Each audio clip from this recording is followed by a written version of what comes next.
오늘 그 컨텐츠는 전립선 비대증 위주로 말씀드릴 거고요.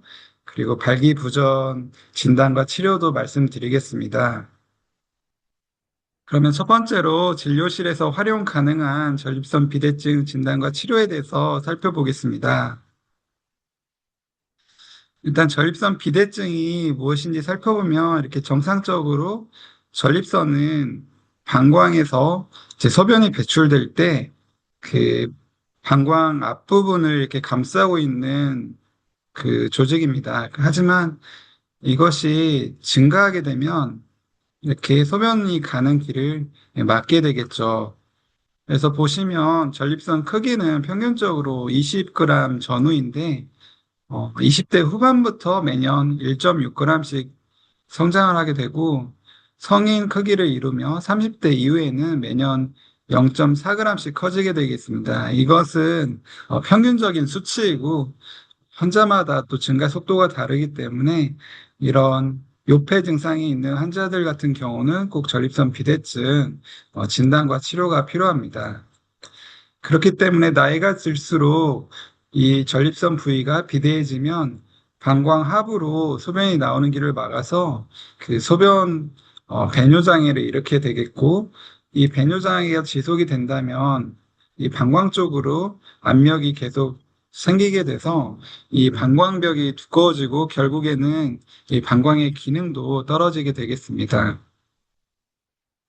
그렇다면 전립선 비대증이 생기는 이유를 좀 살펴보시면 제가 생각하는 가장 큰 원인은 노화인 것 같습니다. 모든 신체 현상들이 노화가 원인이 되는 경우가 많은데요. 전립선은 노화를 빼고는 설명하기 어렵습니다. 사실 전립선이 크기 위해서는 또 안드로젠 그 역할이 중요한데 사실 그 대표적인 안드로젠인 테스토스테론, 즉 남성 호르몬은 사실 나이가 들수록 감소합니다. 하지만 전립선 비대증이 발생하기 위해서는 이 남성 호르몬이 굉장히 중요한데 이 남성 호르몬이 나이가 들수록 증가함에도 불구하고 그 이것을 먹이로 삼아서 증식하는 전립선은 왜 커질까요? 이걸 생각해 보시면 이 부족한 남성 호르몬을 이용하기 위해서 저희 남성 호르몬을 받아들이는 안드로젠 리셉터의 수가 증가하거나 그 감수성이 증가하게 됩니다. 그렇기 때문에 어렸을 때보다도 노인이 됐을 때 이 안드로젠이 수치가 적음에도 불구하고 이 수용체의 증가로 인해서 급격히 이걸 이용해서 전립선이 커지게 되겠습니다. 그래서 저는 예전부터 이런 전립선 비대증 병인에 관심이 많아서 어, 최근 수년간 연구한 결과를 작년에 드디어 발표를 했는데요.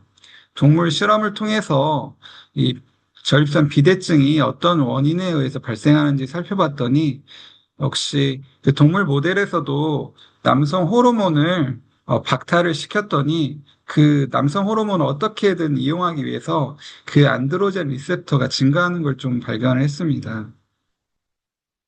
그렇기 때문에 노화를 막기 위해서는 결국 남성 호르몬이 중요한 역할을 한다. 남성 호르몬이 부족해지지 않기에 식이요법이나 운동요법 때에 따라서는 남성 호르몬 보충요법이 필요하겠죠. 본론으로 다시 넘어가서 전립선 비대증을 이제 진단하는 방법을 보겠습니다. 어떤 질환이든지 문진이 가장 중요한 것 같고요. 환자의 증상이나 가족의 병력 등을 묻고 확인해야겠죠. 전립선이 아무리 큰 환자도 실제 증상이 경하다면 치료가 필요 없는 거고, 전립선이 작아도 증상이 심하다면 어떤 치료가 필요하겠죠. 그리고 가족의 병력들을 물어본 이유는 최근 전립선 비대증뿐만 아니라 전립선암 발병률이 굉장히 높아지고 있기 때문에 이런 가족력이 있는 환자들은 꼭 전립선암 유무를 좀 확인해 볼 필요가 있습니다. 그리고 이제 저희가 대표적으로 받는 설문지가 APS 스코어인데 야간에 소변을 보기 위해서 몇 번 깨는지 7번부터 소변 볼 때 막힌 증상이 있는지, 힘을 줘야 되는지, 2시간 이내에 자주 보는 증상들이 있는지 이렇게 7가지인데요. 그래서 혹시 여기 이제 비뇨기과 의사 선생님뿐만 아니라 다양한 진료를 하시는 선생님들이 많이 경청하고 있다고 들었습니다. 그래서 IPSS 스코어는 사실 인터넷에서 다운받을 수 있는, 손쉽게 이용할 수 있는 거기 때문에 그걸 한번 받아보시고 이용하시면 훨씬 더 도움이 될 것 같고요. 그 검사로는 이제 요속 검사하고 전립선 초음파가 있을 수 있습니다. 그래서 이런 것들이 구비되지 않은 다른 과 선생님들 같은 경우는 비뇨기과로 좀 이렇게 전과를 시켜서 검사라도 좀 해보시게 하는 것도 도움이 될 것 같고요. 그 전립선암 최근 유병률이 늘어나고 있기 때문에 PSA는 꼭 측정할 필요가 있겠습니다. 그리고 아까 말씀드렸던 이게 그 IPSS 스코어고 인터내셔널 프로스테이트 신텀 스코어라고 해서 세계 모든 나라에서 이용하고 있고 저희 비뇨기과에서도 굉장히 유용한 설문지입니다. 보시면 0에서 5점까지로 측정해서 1에서 7점인 경우는 경미한 증상으로 어떻게 보면 이제 행동요법이나 생활습관 교정만으로도 충분한 경우가 있습니다. 예를 들어서 밤에 야간뇨가 심하거나 빈뇨가 심한 분들 물어보면 야간에 수분 섭취가 과다한 경우가 꽤나 있습니다. 또 야간에 과일 섭취를 굉장히 많이 하는 분들, 또 입이 마르다고 물을 자주 마시기 때문에 자주 깨는 분들이 많이 있거든요. 이런 습관들을 좀 교정해서 그런 분들은 아침쯤에 물을 많이 드시라 이렇게 교육을 하는 것도 좋을 것 같고 최근에 또 커피의 유행으로 과다한 카페인 섭취가 굉장히 늘어나고 있습니다. 그렇기 때문에 이런 분들 보면 하루에 2~3잔 이상을 드시는 환자들도 꽤나 있기 때문에 꼭 체크해서 그런 행동 치료만 교정해도 이 경미한 증상들은 많이 호전될 수 있겠고요. 일단 8점 이상이 되는 중등도나 20점 이상인 경우 이제 추가적인 약물 치료를 좀 고려해 볼 수 있습니다. 그렇기 때문에 이 간단한 설문지를 통해서 저희가 사실 얻을 수 있는 그런 게 많이 있는 것 같습니다. 이게 직장 수질 검사를 해서 전립선 모양과 크기를 좀 볼 수 있겠고요. 요속 검사는 정상 수치가 남자에서는 20 정도, 여성에서는 초당 25 이상을 보일 때 말합니다. 그래서 정상적인 배뇨는 이렇게 피크를 찍었다 중 모양으로 되는데 이런 전립선 비대증이 있거나 배뇨장애 있는 환자들은 이렇게 피크를 못 찍고 찔끔찔끔 보게 되는 양상을 확인할 수 있겠고요. 또 PSA는 이게 전립선에 있는 항원들이 이렇게 혈액에 검출되는 수치로서 전립선 암이 있을 때 높아질 수 있고, 당연히 전립선에서 분비되는 거기 때문에 전립선 크기가 크면 증가하는 경향이 있습니다. 그래서 PSA가 정상 수치보다 높다면 가까운 비뇨기과 검진을 받도록 하는 것을 추천드리겠습니다. 그리고 잔뇨 검사가 있겠는데, 이렇게 잔뇨를 저희가 초음파로 측정할 수 있을 것 같고, 내과 병원들에서도 이런 잔뇨 측정기를 갖고 있는 경우도 많이 있을 것 같고요. 이런 측정기가 없다면 NCT를 통해서 잔뇨를 측정할 수도 있겠죠. 그래서 정상적으로는 뭐 100, 저희는 타이트하게 한 50 정도로 사실은 생각하고 있고, 50cc 이상이 이렇게 소변 보고 나서 남아있다면 문제가 있는 겁니다. 그리고 요역동안 검사는 때에 따라서 필요한 경우가 있을 때 저희 과에서 시행하고 있습니다. 물론 재활학과에서도 요역동안 검사를 시행할 수 있겠죠. 그래서 이제 지금까지 공부한 것들을 바탕으로 환자가 실제 왔을 때 어떻게 치료할지 한번 살펴볼까요? 그렇다면 환자가 이 로우 유리나리 트랙 신톰이라고 해서 전 러츠라고 많이 저희는 표현하는데 이게 하부요로 증상, 쉽게 말하면 배뇨장애 증상을 의미합니다. 버더썸, 그러니까 환자를 괴롭히는 이런 배뇨 증상을 호소하는지를 물어봐서 이게 뭐 괴롭히는 증상이 아니다. 그리고 심각하지 않다면 그 와치풀 웨이팅 지켜보거나 아니면 아까 말씀드렸던 것처럼 저녁에 수면 섭취 제한이나 카페인 함유 음료 뭐를 적게 섭취하게 하거나 뭐 다른 뭐 건강 습관이 안 좋은 분들은 그런 교정을 시행하겠죠. 그렇지 않고 이제 중등도 이상으로 넘어가면 결국엔 전립선 크기를 측정해 봐야 되고 이게 30보다 작은 이제 작은 프로스테이트 환자이면 대표적으로 알파 블로커, 뭐, 자트랄 같은 알파 블로커를 이제 투여해 볼 수 있겠죠. 그리고 이거의 반응이 조금 덜하다 하면 추가적으로 타다라필 5mg 제제를 최근에는 추가할 수 있습니다. 이제 뒤에서 또 타다라필 성분의 효능에 대해서 말씀드릴 건데 간단히 말해서 평활근을 이완시켜줘서 배뇨근의 압력을 굉장히 낮춰줍니다. 대표적으로 뭐 시알리스 5mg 계통 약품이 있겠죠. 그래도 이제 효과가 없다면 아까 말씀드렸던 요역도화 검사 같은 정밀한 검사를 통해서 실제 환자의 전립선 뿐만 아니라 방광 기능이 이상이 있는지 살펴볼 필요가 있겠고 그런 걸 확인해서 수술적 치료로 가는 경우도 있겠습니다. 이런 단계가 되면 사실 비뇨기과 전문의에게 트랜스퍼를 해야 할 것 같고요. 또 30g 이상일 때는 1차적으로 알파 블로커를 투여해보고 효과가 좀 미미하다 하면 그 5 알파 리덕테이스 이니비터라고 해서 대표적으로 뭐 프로스카나 아보다트 같은 그런 제재를 쓰면 전립선 크기를 좀 줄여줄 수 있습니다.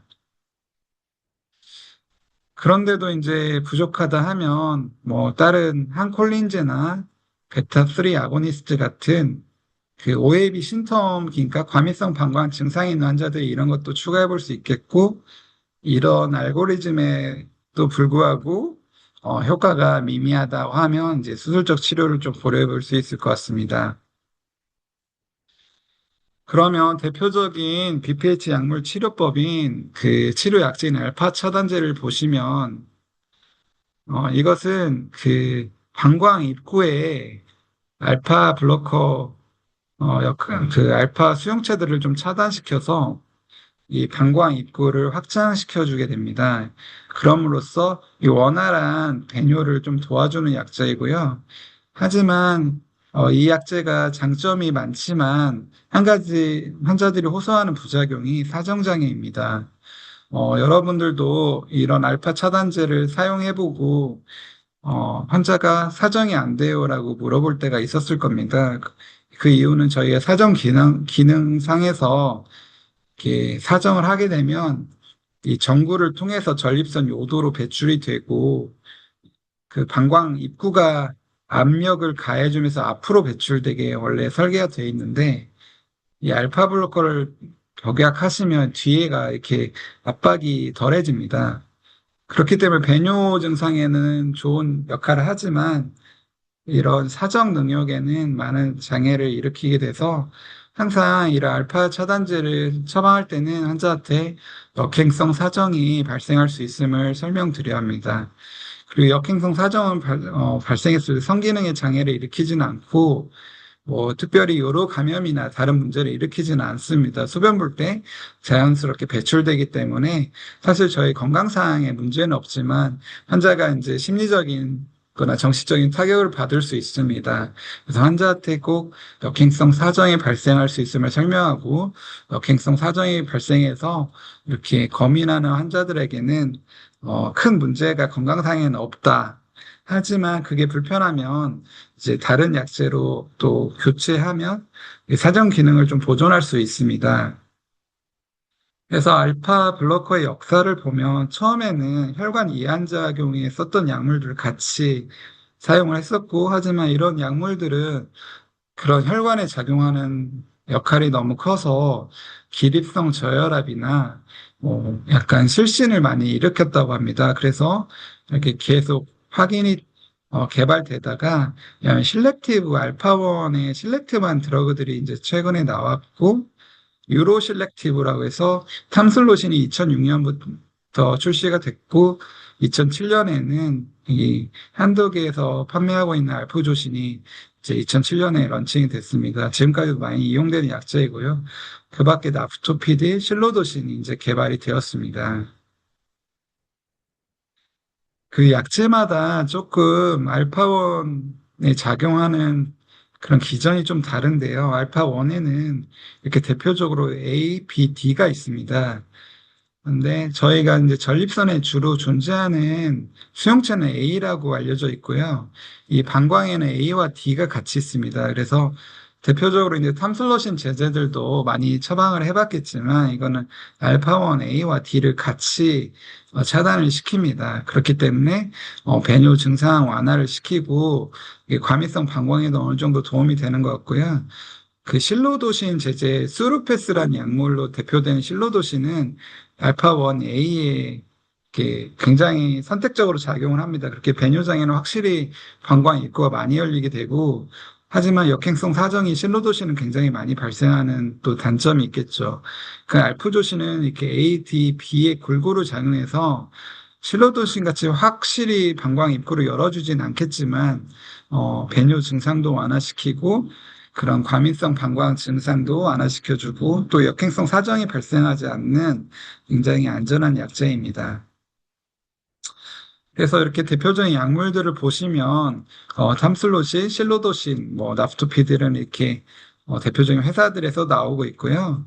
이런 것들도 고혈압 저응증은 없고 기립성 저혈압 위험성이 낮습니다. 하지만 너무 또 방광 입구를 많이 열어주기 때문에 성기능 측면에서 특히 사정 측면에서는 역행성 사정 발생할 수 있는 가능성이 좀 있고요. 하지만 가장 안전한 약제 역행성 사정이 발생하지 않는 것은 이런 자트랄 제제인, 알프조신 제제인 자트랄입니다. 그래서 이런 자트랄의 임상적 요로 선택성을 보시면 그 6시간 후를 봤더니 플라즈마에 비해서 프로스테이트에 존재하는 이런 비율이 굉장히 높은 걸 알 수 있습니다. 그러니까 선택적으로 저희 프로스테이트에 집중적으로 약물 농도가 높아지는 좋은 현상을 관찰할 수 있겠죠. 그리고 저희 이 알프조신의 가장 장점은 이 사정장애가 발생하지 않는 겁니다. 그래서 사실 유로 실렉티브 약제, 특히 알파1A, D에 선택적으로 작용하는 약제들이 굉장히 각광을 받았지만 최근에는 삶의 질을 추구하는 환자들이 높아지면서 이 알프조신 제제를 또 처방받는 비율이 다시 늘어나고 있다고 저는 현장에서 느끼고요. 그래서 여러분들도 그 사정장애 발생하면 환자하고 또 설명할 시간도 길어지고 환자 삶의 질에 악영향을 미칠 수 있기 때문에 알프조신 제제를 한번 선택해보는 것도 1차적으로 선택해보는 것도 굉장히 좋은 것 같습니다. 그래서 이런 알파 차단제 요법을 하게 되면 사정 장애의 위험은 있겠지만 수술로 가는 위험도를 낮춰주는 장점이 있겠고요. 그래서 이게 사정장애 비율을 보시면 실로도신이 약물은 28%로 보고됐지만 제가 써보면 거의 반수 이상은 사정이 잘 안 되시고요. 함슬로신은 이제 제형마다 좀 다릅니다. 0.3mg을 사용한다면 2, 30%에서 올 수 있겠고 0.2, 헤르날디아 같은 0.2 제제를 쓰면 10% 이내일 것 같습니다. 그리고 아까 설명드렸던 5-ARI 제제는 5-알파 리덕테이스 이니비터의 약자로 그 전립선 크기를 줄여주고 PSA 수치를 낮춰주는 역할을 합니다. 그래서 타입 1만 블라킹 하는 게 있고 타입 1, 2를 블라킹 하는 약제 대표적으로 타입 1만 블라킹 하는 두타스트라이드 두 개를 다 블라킹하는 피나스테라이드 제제가 대표적인데요. 아직까지도 이제 추가해서 이 5ARI 제제는 나오고 있지는 않습니다. 두 가지가 지금 대표적으로 사용되고 있고 새로운 신약들은 아직 나오고 있지는 않습니다.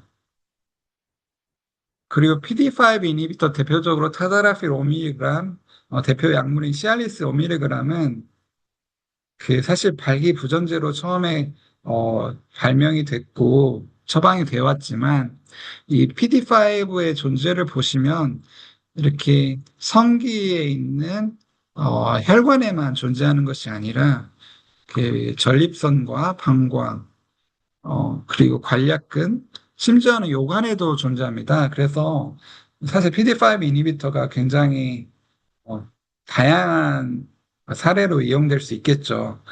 특히 최근에 PD5 이니비터 일부 제제들은 폐동맥 고혈압에도 FDA 승인을 받아서 사용되고 있습니다.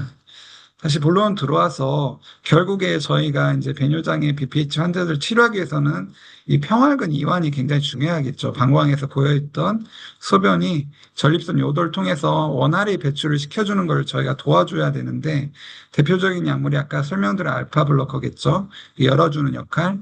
하지만 이건 평활근 이완시켜서 이 저항감을 없애주는 또 좋은 역할을 합니다. 그래서 타다라피 5mg을 사용하게 되면 배뇨 장애도 개선시켜주고 발기능 향상도 시켜줄 수 있기 때문에 사실 굉장한 명약이라고 생각합니다.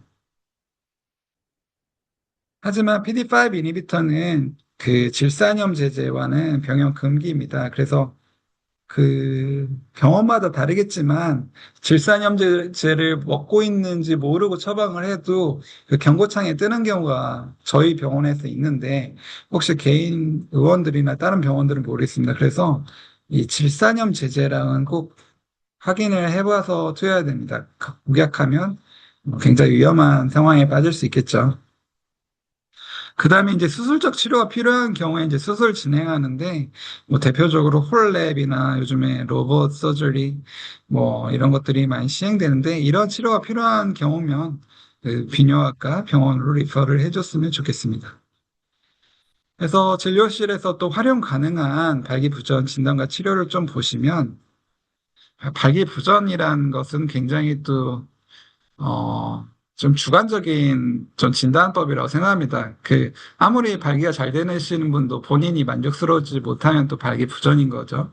그래서 발기부전은 생각보다 유병률이 굉장히 높고 잘만 캐치하면 환자가 많습니다. 그래서 대표적으로 이제 노화 현상으로 그 성기 해면체 쪽으로 혈류 공급이 원활하지 않을 때 생기겠죠. 하지만 정신적인 요즘에 발기부전도 꽤나 있고, 다른, 부전도 있겠습니다. 그래서 치료를 보시면, 첫 번째로는 환자가 조절 가능한 인자가 있는지, 아까 말씀드렸던 것처럼 정신적인 원인이 있는지, 여성하고 성관계를 할 때 그런 긴장감이나, 실패했던 불안감이 있는 환자분들은 이런 걸 극복시켜 줄 필요가 있습니다. 그런 정신적 요인 제거만으로도 충분한 경우도 있겠고요. 또, 어, 그리고 생각보다 요즘 젊은 층에서 또 고지혈증 환자들도 많습니다. 이런 고지혈증 환자들은 운동요법이나 식이요법만으로도 발기력을 다시 회복시켜 줄 수 있는 경우가 많습니다. 이렇게 생활 습관 교정이나 행동 치료를 한번 시도해 보시고, 그렇게도 안 되면 이제 가장 요즘 대표적인 것은 시알리스로 대표되는 타다라필 5mg 데일리요법이겠죠. 하지만 그거에도 만족스럽지 못한다면 그 필요시에 먹는 방법, 온디맨드 요법, 시알리스 뭐 20ml나 10ml 온디맨드 요법이 좋을 것 같고요. 뭐 해면제 주사법이나 이런 치료도 있는데 최근에는 많이 행하지는 않습니다. 이제 마지막으로 이제 이런 치료에도 불만족스러우면 결국 음경 보형물 삽입술을 시행하겠습니다. 요즘엔 뭐 발기부전 원인이 될 수 있는 인자들이 굉장히 많겠죠. 가장 첫 번째는 저는 노화라고 생각합니다. 모든 비뇨기과 질환들은 다 노화에서 출발하는 것 같고 다른 과 질환들도 마찬가지일 것 같고요. 당뇨, 뭐 고지혈증 원인이 되지만 이 또한 노화의 현상이니까요. 그래서 당뇨, 고지혈증, 고혈압이 있는 환자들은 또 이런 조절이 필요할 것 같습니다. 또 당연히 금연을 해야겠죠. 그래서 IF5를 사실은 저는 받을 거를 좀 추천드리진 않습니다. 왜냐하면 굉장히 진료권에 바쁘실 텐데요. 그래서 IF5라는 것이 있는데 이걸 또 참고해 보시면 쉽게 또 발기부전인지 아닌지 좀 살펴볼 수는 있습니다. 그리고 다음으로 이제 과민성 방광을 좀 살펴보면 이렇게 과민성 방광은 사실 오버액티브 블래더에서 굉장히 범위가 넓습니다. 이 안에 뭐 빈뇨, 요절박, 절박성 요실금이 포함이 되고요. 각각의 치료는 조금 다 좀 접근적으로 해야 하는 어려움이 있습니다. 그래서 또 오버액티브 블래더 중에 소변이 젖는 웨트 환자가 있겠고, 그 요실금이 있겠죠. 그리고 드라이어 환자들이 있겠습니다. 그래서 이제 초기 평가로 남자 같은 경우는 모든 배뇨장애는 전립선 비대증을 좀 감별을 해야 할 것 같고요. 여기에 추가해서 이렇게 과민성 방광 증상이나 다른 내진 같은 거 할 필요가 있겠고, 여성 경우는 특히 출산이나 이 노화로 인해서 이 골반이나 장기 탈출 또는 그 질 위축 등의 소견이 있을 수 있습니다. 이런 증상은 사실은 약물 치료로는 좀 어렵기 때문에 가까운 비뇨기과로 리퍼하시는 게 좋을 것 같고요. 그래서 전원 또는 1차 진료를 시행하겠지만 사실 과민성 방광은 제 생각으로 저희 비뇨기과 전문의들이 봤을 때도 굉장히 어려운 분야입니다. 그래서 사실 좋은 결과를 얻기는 어렵기 때문에 이런 과민성 방광 환자들은 오래 끄는 것보다는 바로 리퍼를 하시는 게 좋을 것 같고요. 그래서 과민성 방광 설문지는 대체적으로 뭐 이렇게 습니다. 급하게 보고 싶은 충동이나 밤에 소변을 보는 횟수 이런 것들 평가하고요.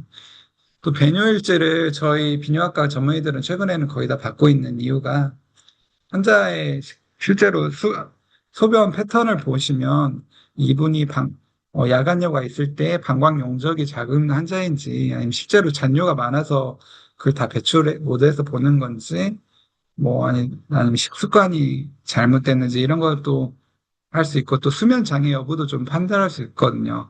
이때 깨서 소변을 보시는데 왜 보셨냐? 보시면 소변이 마려워서 깨는 경우도 있겠지만 잠이 깬 김에 소변을 또 보는 환자들도 있습니다. 그래서 OAB 치료 약제들은 대표적으로 안티콜리너직, 항콜린제가 쓰이고 있고요. 이것도 종류별로 굉장히 많지만 페소테로딘이라는 토비에제 성분을 좀 보시면 그 리셉터의 넌 셀렉티비티를 갖고 있어서 두루 좀 작용할 수 있는 장점이 있겠고 또 그 M3 리셉터에 M3 리셉터가 블레더 다이렉트 컨트랙션이 작용하기 때문에 이걸 차단시키면 어느 정도 방광이 수축하는 걸 막아줄 수 있고 또 요도나 이런 그 밖에 M2가 있어서 M2를 또 차단시켜주면 시너지 효과가 나오겠습니다. 하지만 이제 저희가 항콜린제를 좀 조심스럽게 쓰는 이유가 변비나 이렇게 입마름 증상이 흔하게 오고요.